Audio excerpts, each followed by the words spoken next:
और अब कार्यक्रम को आगे बढ़ाते हुए मैं माननीय मुख्यमंत्री जी से उनके संदेश के लिए प्रार्थना करूंगा। मित्रों, जैसा भूमिका में बताया गया है कि हमारे शहरों में और शहरों से बाहर भी बहुत से एरियाज़ में लोग बाग अनअप्रूव्ड कॉलोनीज़ में या तो कॉलोनी विकसित हो जाती है, लोग जो डेवलपर्स हैं वो बना लेते हैं, या कुछ लोग उन कॉलोनी को बनने के बाद अपने मकान खरीद लेते हैं। अनअप्रूव्ड कॉलोनीज़ में मकान खरीदने के बाद कई प्रकार की कठिनाइयाँ, समस्याएं वो जो उपभोक्ता है अर्थात जो जिसने मकान बनाया उसको भी आती हैं। शहर के नाते भी सब लोगों को मिलकर के जब अभ्यास उनका होता तो उसमें कई प्रकार की कठिनाइयाँ आती हैं। कुल मिलाकर के डेवलपमेंट जो है अनप्लैन्ड, ये किसी भी तरीके से उचित नहीं माना जाता है। फिर भी मैं समझ सकता हूँ आखिर लोगों की मजबूरियाँ, क्योंकि उतने मकान भी जिस कीमत पर लोगों को चाहिए, जिस कॉस्ट के हिसाब से चाहिए, उतने न तो डेवलपर्स लाइसेंस लेके बना पाते हैं, और HSPP का भी एक लिमिटेड दायरा है, उस हिसाब से वो भी अपना बनाते हैं, तो सबके लिए शायद आवश्यकता पूर्ति नहीं होती है। तो ऐसे अनअप्रूव्ड कॉलोनीज़ का पिछले कई वर्षों से ये क्रम लगातार चलता रहा है। हमने जब शासन में आया तो विचार किया कि इन चीज़ों को कैसे दुरुस्त किया जाए, ठीक किया जाए, तो उस क्रम को आगे बढ़ाया। हमारे डिपार्टमेंट, चाहे अर्बन लोकल बॉडीज़ है, चाहे टाउन कंट्री प्लानिंग है, इवन गांव के आसपास भी कुछ कॉलोनियाँ बनती हैं, तो रूरल डेवलपमेंट को भी कहा है कि रेगुलेटेड कॉलोनीज़ की संख्या बढ़नी चाहिए, और जो पहले बन गई हैं उन पर कुछ ना कुछ जो पहले वाली शर्तें हैं उनमें कुछ छूट दे करके उनको अप्रूव करके, ताकि उनके ऊपर एक तलवार इलीगैलिटी का या एनक्रोचमेंट जो होती है उसका वो तलवार न लटके रहे, उनको सुविधा दी जाए। 2014 से 22 तक 685 कॉलोनियाँ हमने नियमित की थी, और उसके बाद बहुत बड़ी संख्या में लोगों ने अप्लाई भी किया, हमने रजिस्ट्रेशन कराया। उसमें आज फिर इस वर्ष 2023 के अंदर पीछे 131 कॉलोनी का नोटिफिकेशन हुआ भी था, लेकिन उस समय टाउन कंट्री प्लानिंग की ओर से वो सारा तैयार नहीं था। आज कुल मिलाकर दोनों विभागों की ओर से, अर्बन लोकल बॉडीज़ और टाउन कंट्री प्लानिंग की ओर से मिलाकर वो 131 भी उसमें मिला ली गई हैं, तो 450 नई कॉलोनी को अप्रूवल ये दिया जाता है, जिसका सारा फॉर्मेलिटीज़ जो है वो दोनों विभागों ने पूरी कर ली है। नोटिफिकेशन या तो हो गया होगा या फिर आज हो जाएगा। ये भी मैं बताना चाहूँगा कि पिछले हमारी सरकार से पहले 10 साल में जो अनधिकृत कॉलोनियाँ थी वो 874 अप्रूव हुई थी, और वो भी अप्रूव हुई। अब ये हमारे कार्यकाल में 1135 नई कॉलोनियाँ अप्रूव हो गई हैं, लेकिन आज भी 1856 कॉलोनियाँ और ऐसी हैं जो या तो अंडर प्रोसेस हैं, जो अप्रूव की जा सकती हैं, कुछ ऐसी हैं जो नॉर्म्स को पूरा नहीं करते हैं, वो अभी करने लायक नहीं हैं। उसमें आगे चल कर के देखेंगे कि किस प्रकार से उसमें से रास्ता निकाला जा सकता है, क्योंकि जो छूट है मुख्य रूप से मार्गों की हमने दी है। अभी कॉलोनी की अप्रोच 6 मीटर की होनी चाहिए, और इंटरनल रोड्स 3 मीटर से छोटी नहीं होनी चाहिए, क्योंकि ऐसा माना जाता है कि 3 मीटर एक आवश्यक ऐसी चौड़ाई है जिसमें वहाँ की कोई भी आकस्मिक सेवाएं भी देने के लिए आवश्यक है। मानो आकस्मिक में सबसे ज़्यादा होता है, कहीं आग लगने का भी कई बार ऐसा चांस बनता है, तो कम से कम अग्निशमन जो संयंत्र लेकर के जाने वाली गाड़ी है वो जल्दी से वहाँ पहुँच सके, नुकसान होने से बचाया जा सके। और वैसे भी कोई एक गाड़ी जा रही है, एक आ रही है, दोनों को मिला करके भी कम से कम 3 मीटर का मतलब ये है कि 16 फुट जगह ये आवश्यक है, अगर 2 गाड़ियाँ भी आसपास से पार करनी है तो इस प्रकार से इसको कुछ छूट देते हुए 10 फुट हो गया, 3 मीटर और 10 फुट, तो 10 फुट में तो एक गाड़ी ही निकल सकती है, 2 गाड़ियाँ तो निकल भी नहीं सकती हैं। तो अगर एक गाड़ी निकलेगी तो दूसरी गाड़ी को गली के बाहर ही रोकना पड़ेगा, लेकिन न्यूनतम इसलिए किया है कि क्योंकि लोग बना चुके हैं, इसलिए अगर उनको अप्रूव नहीं करते हैं तो उसमें ये कठिनाई की आ सकती है। तो कुल मिलाकर आज 450 कॉलोनियाँ जो हैं अप्रूव की जाती हैं।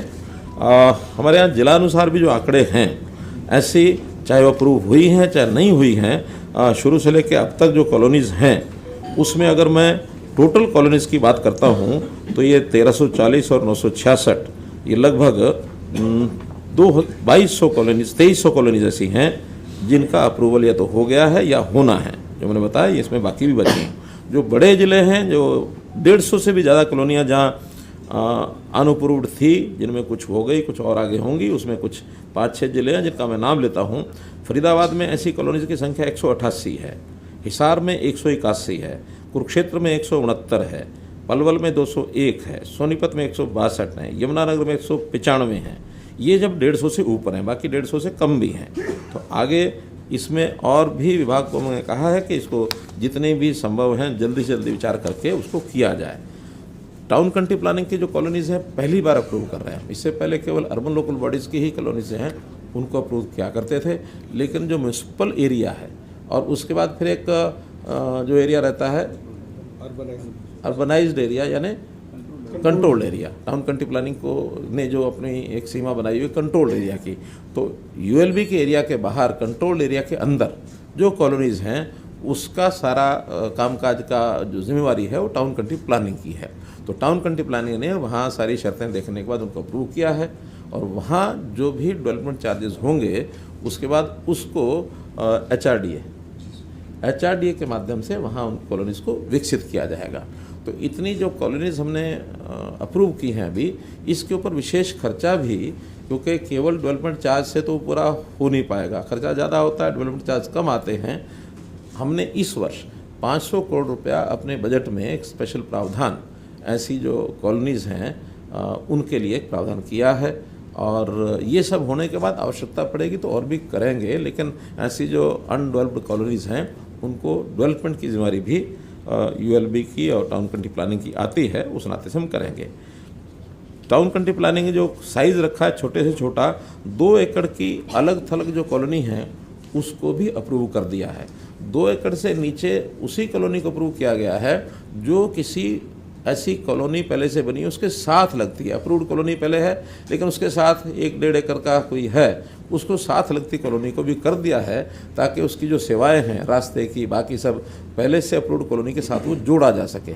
जो जिसको कहना चाहिए स्टैंड अलोन 2 एकड़ से कम नहीं किया है, तो 2 एकड़ से ऊपर की सब कॉलोनीज वो की हैं।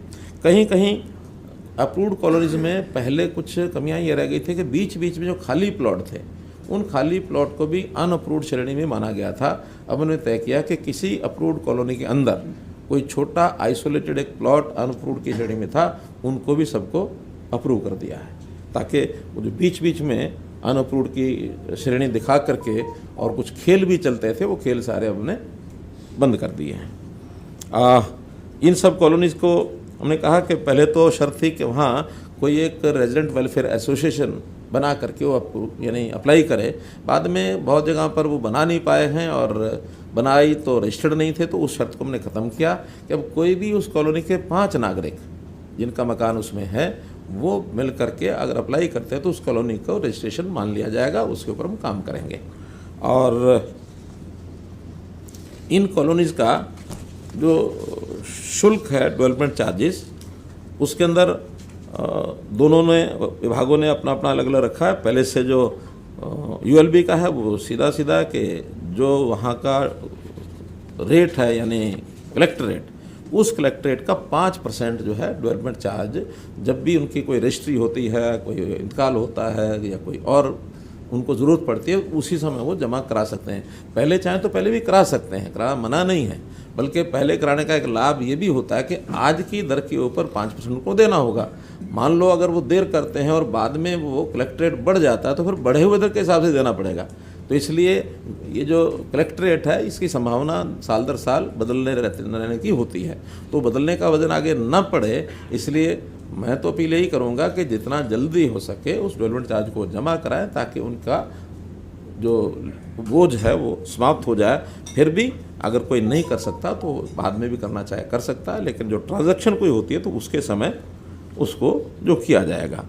हमने पिछले दिनों में जो अनऑथराइज्ड कॉलोनीज़ हैं उनकी सेल डीड को भी बंद किया था, और सेल डीड को इसलिए बंद किया था कि कम से कम आगे कोई भी अनऑथराइज्ड कॉलोनी डेवलप ना हो। ये हमने 1 जुलाई 2022 को किया था। उस समय एक विषय आया था कि 1 जुलाई 2022 तक भी कुछ लोगों ने सेल एग्रीमेंट कर लिए थे या उससे पहले जो एग्रीमेंट टू सेल कर लिए थे, तो उसको हमने तय किया कि जिनका पहले से सेल एग्रीमेंट टू सेल अगर ये किया हुआ है सेल डीड वगैरह, तो उसको बेचा हुआ माना जाएगा, उनको भी उसमें रजिस्ट्री उसकी बाद में कराई जा सकेगी।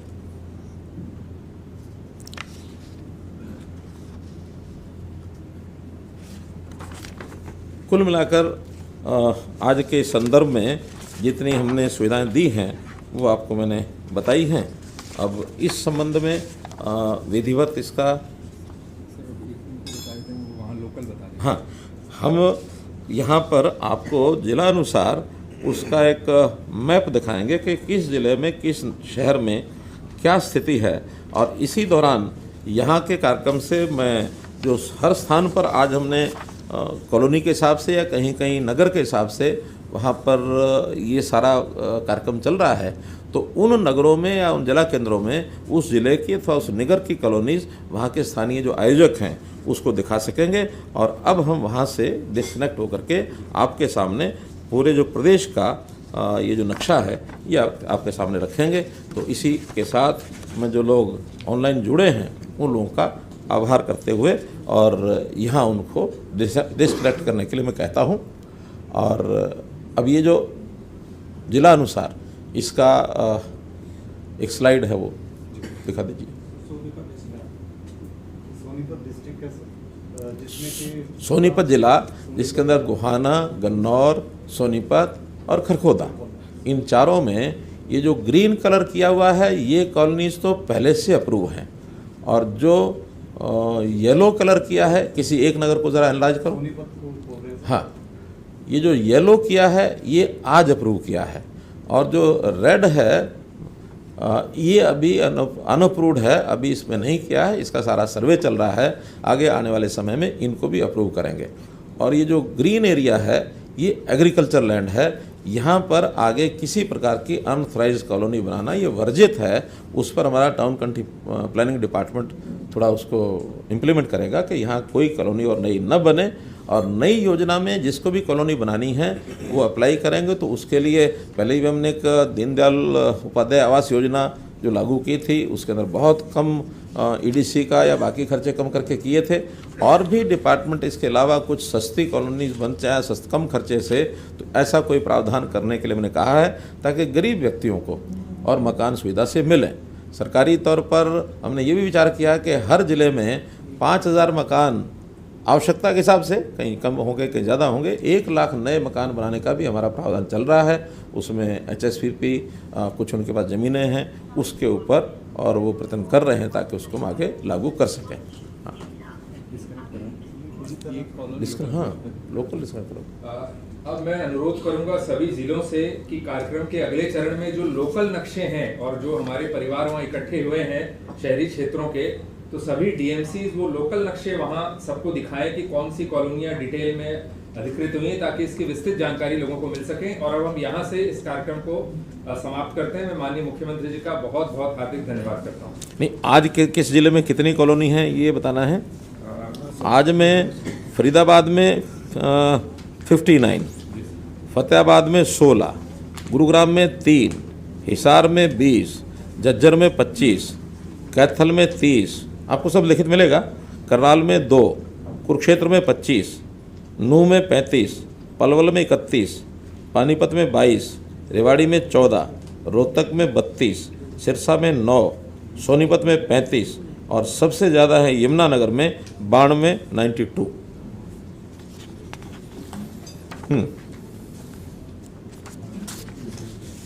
ठीक है।